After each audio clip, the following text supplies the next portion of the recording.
Hello po, we're done na po sa ating Bible reading. So our Bible reading po ay sa 2 Chronicles chapter 13 hanggang chapter 20 po. So ma-highlight here yung 2 Chronicles chapter 15 verse 1 to 4. So dito po sinasabi po niya na si Azarias na anak ni Asa ni Obed, na anak ni Obed ay nilokoban ng Espiritu ng Diyos. Pinunta niya si Asa at sinabi, pakinggan mo ako Asa at kayong mga taga-Juda at Benjamin, nasa panig niyo si Yahweh habang kayo'y nasa panig niya.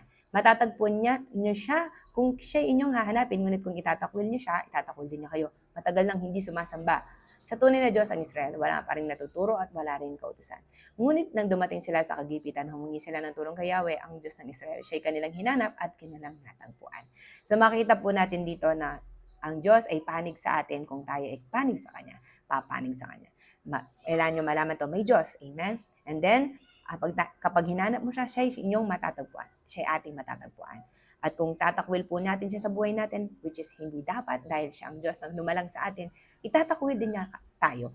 Napakahalaga po ng mga tagapagturo. Napakahalaga po ng man of God.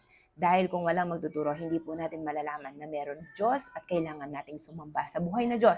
Hindi kahit kanino, hindi kahit anong ginawa ng tao, kahit sino, o anong bagay dito sa mundong to, kundi sa Kanya lamang.